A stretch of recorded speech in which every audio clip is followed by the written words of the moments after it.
There we go. Hi, this is Billy Goat with Doomed and Stoned, and tonight I am outside of Lucky's Club in Eugene, Oregon, visiting with Young Hunter from Portland, Oregon. You might as well be from Eugene after tonight. Cool. How is everyone doing? Doing awesome. Awesome. Well, let's just start with introductions. I'm Ben. I play guitar and sing. Okay, cool. I'm Sarah. I sing and play keys. Nice.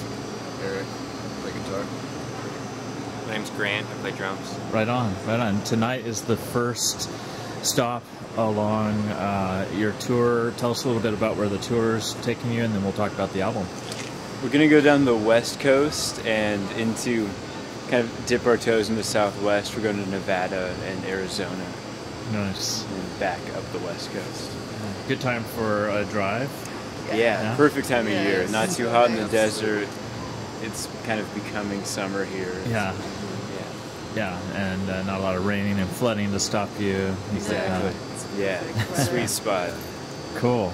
So you guys just released a brand new record.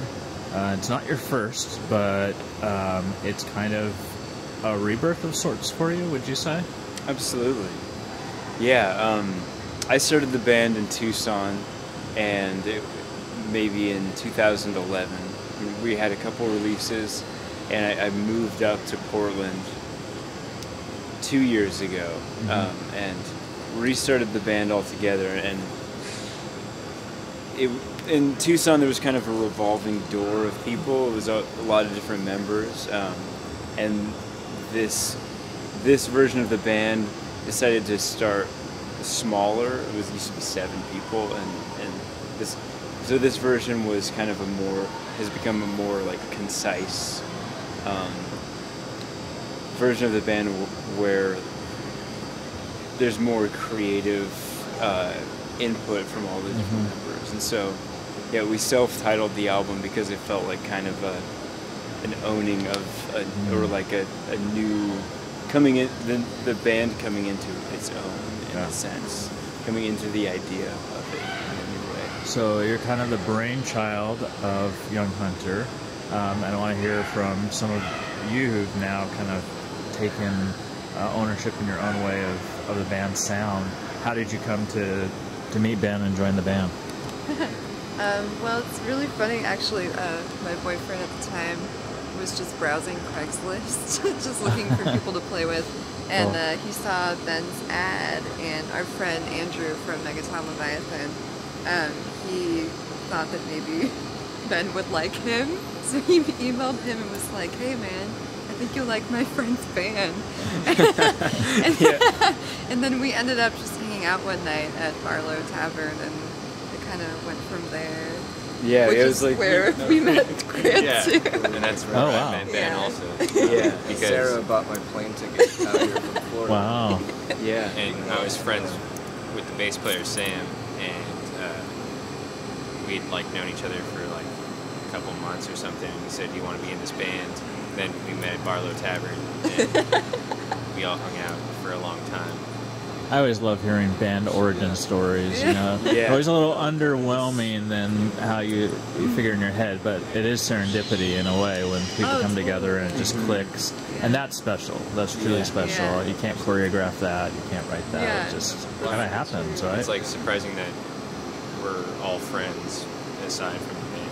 Yeah. Yeah, yeah. Like I like these people outside of the band, which is like a rare thing. It always boggles my mind because I can't imagine any other way. I've never been in a band, so but I do hear stories about people who they tour together, they play together. Somehow they make it click on stage, but then off stage, Yeah. everyone's Right. Yeah, absolutely. doing their own It's definitely thing. a And Like somehow we were all friends of friends. Yeah. do you think that makes a difference when it comes to songwriting? Oh yeah, absolutely. I think just like the amount of trust that we all have, the amount of respect we all have for each other, the ways we've developed of communicating. Yeah. Oh, absolutely, yeah. It comes through in the music now, too, more than ever, I think. Yeah. Yeah. That poor dog. Is the dog just locked in a car? I guess so. Let's come out and play. Sorry. Yeah, owner's partying. I know. Oh no, it's right there. Is it right there? No, I thought it was. Oh, there it is. Crazy. So you played pretty much all of your material from the new album tonight, didn't you?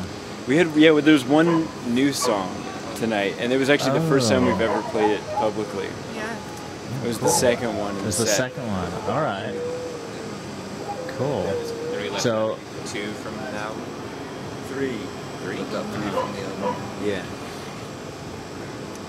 So is that kind of a prelude for the next album? I mean, is that already?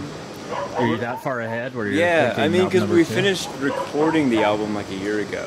Oh wow! It just took a long time to like to release. Yeah. Yeah, mixing it took quite a while, Yep. and then we did a Kickstarter and all this, and vinyl takes forever. Yeah. So we finished tracking like probably almost over a year ago, 13 months or something Yeah. like that. And so we've been working on stuff.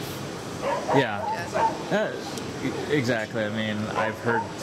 I guess because I'm closer now to more of the bands in Portland, I'm beginning to see that that's not unusual at all to have material to wait for the right moment to release it.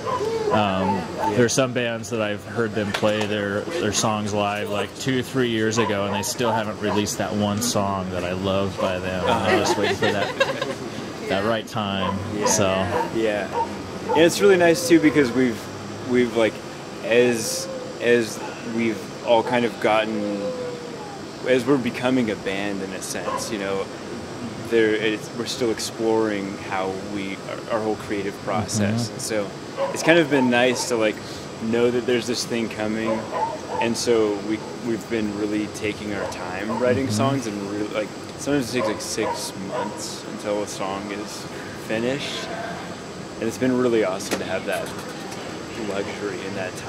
So do you kind of come in with an idea, or do you come in with an idea, or is it just whoever has an idea just kind of comes in and you just kind of organically start I usually around, bring or? a thing. I mean, we definitely like jam a lot, and sometimes there will be things that develop in that, and like Yeah. maybe I'll refine it and like come in with a thing, and then we'll play around with that for a long time. And we all, I kind of come up with a lot of the main pieces, but we also we all spend a lot of time talking about how it all fits together, and everyone has a lot of input on that, and it's also like, for me, like before when I did the band, I would write all the parts, but just the way that we jam and we figure pieces out, and the way that parts feel, and we'll develop like just like a verse or like an intro, and then that will like tell the song where it's going to go next, like so yeah, it's a really interesting non-linear process. Right on. How's the response been to the album so far? Good. Pretty good. Yeah. Seems like it. Yeah. People like it. Yeah. People like when we play. People like the record. Yeah. Excuse me. Hi, guys. Hey, look who it is. Dun, dun, dun. Oh shit, you guys see me right now. Welcome to Eugene. I guess that, that's like the best ending we could hope for. Hey, thank you so much for taking time to visit with Doomed and Stone today. Good luck on your journeys ahead. I'm very excited about the new album and super excited, new material in the works, and I'm going to go back and listen to that second song. Cool. Right on. Thank you, Billy. Later. Thanks, man.